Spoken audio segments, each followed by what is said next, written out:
Hey y'all, continuing on our series of wintertime herbs you can buy at the grocery store. How about garlic? I love garlic. I eat a ton of garlic. Probably every day on average. I mean, every now and then maybe I miss one. I'm eating garlic in some form or another. It gets cooked into just about every savory food I eat. Even if I'm not using fresh garlic, I usually use a Creole seasoning blend that has garlic powder in it, which isn't really all that medicinal. The fresh stuff is what you want, and this is what you're probably going to see at the grocery store these days, this time of year. If you go to farmer's market, you might have fresher garlic. This is stored garlic, you can tell. Well, it just has a drier consistency to it, but it is nice and firm. There are no little sprouts coming up. There's no soft spots on there. This is actually a really nice head of garlic. Now let's clarify a few things. There's winter garlic, and there are two types of garlic people grow in the gardens. Some they plant in spring, some they plant in winter. I cannot remember the exact names of those right off the top of my head.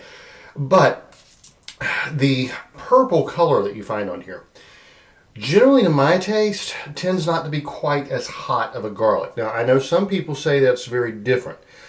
Also, generally speaking, the larger cloves, the more mild the garlic. If you're looking for a medicinal garlic, maybe a smaller garlic that's more pungent and hot may work. That may just be my experience. I've only grown a few varieties of garlic, maybe 4 or 5, okay? I have not grown all the 30 or 80 some varieties of garlic. There's going to be hard neck and soft neck garlic. That's going to determine when it's planted and when it's harvested. This is what I saw mostly in the store today, though I did see some smaller ones that were coming in from California. Very different climate. What else should I dispel about the myths of garlic? Okay, well, first of all, this is a head of garlic, oftentimes referred to as a clove of garlic.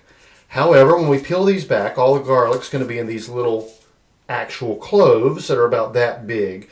And when someone calls for, like, say, 3 cloves of garlic, they generally do not mean 3 full heads of garlic, even though these are sometimes referred to as a clove of garlic. Delicious raw. You're going to get much more medicinal benefit from it if you take the clove, peel it and crush it. I do that in one step. I've shown you how to do that before in a video. I just trim off the stem end and whack it with my knife. If I don't have my knife, I whack it with the heel of my hand. The peel comes right off. That exposes the oils inside of the garlic to air and oxygenates them and actually makes it much more bioavailable to you. So that whenever you're using garlic medicinally, I always crush it, and 99% of the time I will crush it in cooking as well. Every now and then you want the garlic sliced, right, nice thin slices or even diced. I think the next video I do is going to be one of the cooking with medicinal herbs videos. And I'll probably smash it a little just to peel it, but then I'm going to do it in a dice because this is going to be an oven baked dish, and the garlic actually almost forms a nice crunchy crust to it without burning, which is actually really nice. Always be careful when cooking with garlic not to burn it. Garlic cooks a lot faster than onion, has a lot less water and a lot more oil, and it turns bitter and it'll ruin your dish, and it gives it that really strong garlic smell. Always cook your onions first. When they're translucent, then add your garlic. Now, medicinally, garlic is a powerhouse. We'll go through my notes here in a second, but just like off the top of my head, this is one of the best antimicrobial antibiotic herbs there is. In cold and flu season, you should be, whether you put it in like a fire cider or something, or just eating a clove or 2 of garlic a day, or taking it in capsule form, probably going to help keep you from getting sick. You take like the Ashkenazi Jews, for instance. They were dispersed after the fall of Jerusalem in about 70 AD. They went mainly along the Rhine River up into Poland and all through Germany and all that. They credited garlic for their survival. This is just nutritional. It is full of antioxidants. It has anti-cancer properties. It can help lower blood pressure. It can help keep you from getting sick. It is especially used as a wound disinfectant. You could, if you had, let's say, a bad cut or something, and you were in nature and you had no access to, Neosporin or whatever you might put, Bactine or rubbing alcohol or anything, right? Cut this in half crosswise, poultice it straight on the wound, wrap it up, and that's probably going to keep you from getting a deadly infection or even gangrene. This stuff is fantastic. Traditionally often used against intestinal parasites. Garlic was one of the go-to herbs. I don't know how you would get a kid to eat that much garlic, but if they ate enough of it, it would help get rid of those parasites. Antibacterial properties. Let me get to the notes here.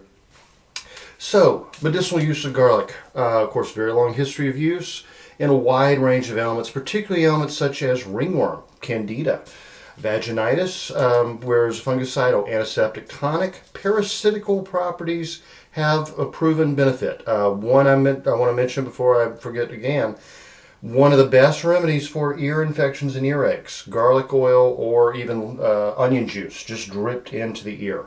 Really, it makes a huge difference. And it doesn't burn. People always say, well, won't the garlic burn? No, it really doesn't. That's more the, there is a sulfur compound inside of here that when it's cut, it's reacting with the saliva in your mouth, and that's what gives garlic its heat. It doesn't really have that heat on other body tissues. It can be, that sulfuric process can be kind of tough on the stomach though when you're eating it raw, so always keep that in mind. The plant produces inhibitory effects on gram-negative germs and the typhoid. And by the way, I said these are my notes. I've actually made a mistake here. This is not my notes. This is from Plants for Future, nationalmedicinalherbs.net. Always my go-to when I can't find my own stuff. And for some reason today, I couldn't remember what book I wrote this down in. So, when you've written 16 books, it's easy to forget which is which. I mean, it really is. A lot of times people say, you wrote that in this book, and I just found it so fascinating. I'm like, yeah, I think I did. I have a vague recollection of writing that. I don't read my own books. I don't even have my own books on my shelf. I think it was Robert Browning maybe, who said nothing so corrupts a man as writing a book. So I figure the way to get around that is not to build a little monument to myself in my library. So I don't own any of my books. And so when someone comes up to me and asks me about a book or an article I've written, 3, 4, 5, 6 years ago, I'm like, yeah, I think that's right. I probably did that. I'll take credit for it. So anyway, germicidal properties that can help keep amoebic dysentery at bay. Yes, our ancestors used garlic in food because it helped prevent food poisoning. That's why all your salamis and such are cured with garlic, because it would keep the meat from spoiling. Let's see, anti-cancer activity, I mentioned that, has been shown that garlic aids detoxification of chronic lead poisoning. Absolutely. Garlic and cilantro are and parsley to some extent. Those are my go-to detoxification herbs for heavy metals especially. Daily use of garlic in the diet has been shown to have a very beneficial effect on the body, especially the blood system of the heart. For example, demographic studies suggest that garlic is responsible for the low incidence of arteriosclerosis in the areas of Italy and Spain where consumption of the bulb is heavy.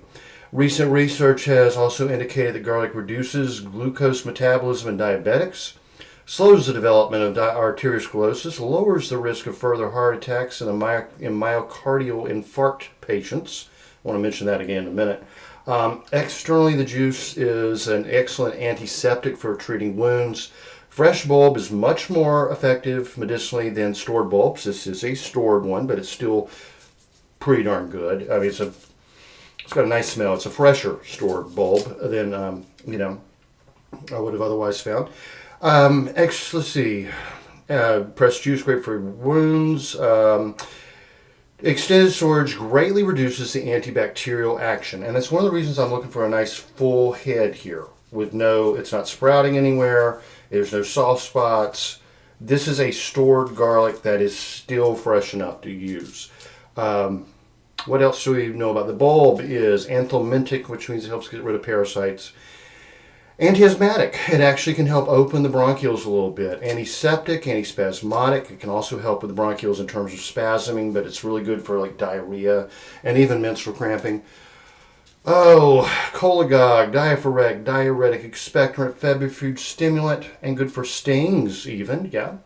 Um, Stomatic. Now, like I said, raw garlic can actually cause like some acid reflux, some heartburn, but it can also help settle an upset stomach.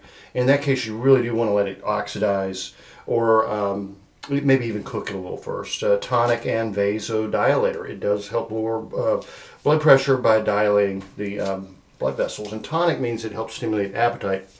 And I can tell you, just a scent of this right now, I'm getting a little salivation going on here.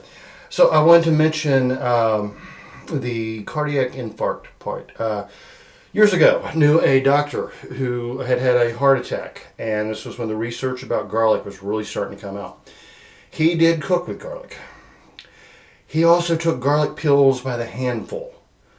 He believed garlic would lower his cholesterol, dilate the blood vessels, prevent him from having another heart attack. Cholesterol probably was not the issue. It was probably more enlarged heart. He started exercising. He was also probably pre-diabetic, remembering his build. He started exercising fanatically. And those garlic capsules, he reeked of them. He would exercise and sweat. He was a heavy-set guy, and I mean, you could smell him a mile away. And I mean, everybody was like, what the heck is going on? This guy reeks so bad of garlic, I can't be in the same room with him. You use fresh garlic and you crush it and let it oxidize, you're going to have a lot less of that issue. So you're going to have garlic breath that just goes with the territory. And anybody who's a cook or a foodie or anybody who really likes food kind of gets over the aversion to garlic breath pretty quickly, because it's like, oh, you've eaten something good, you know, like a dog might do. You know how your dog will greet you that way sometimes. He's like, yeah, you had a hamburger. Where's mine? But yeah, those garlic oil pills, especially the way they were made in the 80s and 90s, it was probably early 90s, mid 90s when I met him, they would really make you sweat the garlic stench. You're always better off, well, I'm just saying 99% of the time, using fresh garlic or garlic. This is, you know, garlic that's not been stored very long, as I said. The opposite is actually true of ramps, my favorite member of the Allium family. You might call them ramsons if you're, you know, European or English. We call them ramps. They're an allium, a wild.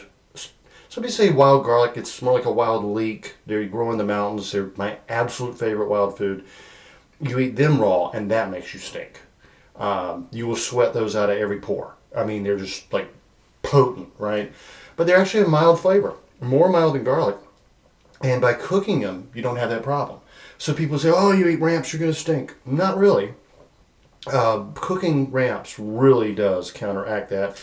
And so does garlic. Cooking garlic counteracts that, or crushing it and letting it oxidize. So now that's my experience. You may have been using a different variety of garlic and you had a completely different experience. I don't know. There are a lot of members of this family. A lot. A whole lot, in fact. But all of them are good for you. All of them taste delicious. One of my favorites is a plant. I think it's just only vaguely related, if at all. It's called garlic mustard. It's not a mustard. I think it is in the Avenum sativum, so Avenum family, but it's actually a leafy plant that tastes like a combination of garlic and mustard. You don't even mess with the root, you eat the leaves. Very, very good for you. Considered a weed. Everybody's trying to get rid of it. I love the stuff.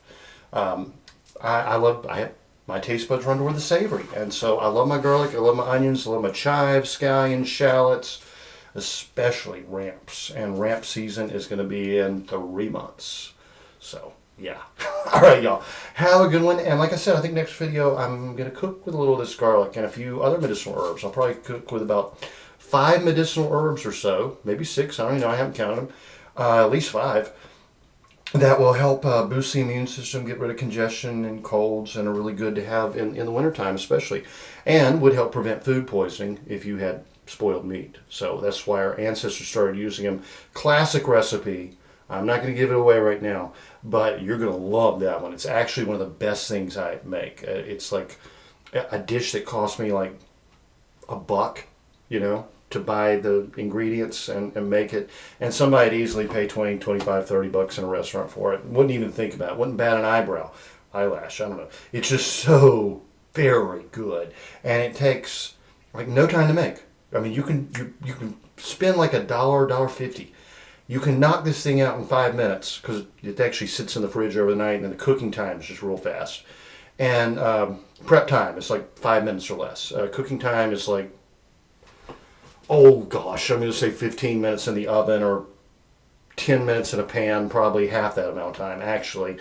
Quick grill, you know, you're going to love this. And it's another one of those examples of how to say you can use these medicinal herbs every day, be healthy, provide for your family, and save money, which is always a good thing. So y'all, have a great week, and I will talk to you next time when I make tasty, tasty food with garlic. Have a good one.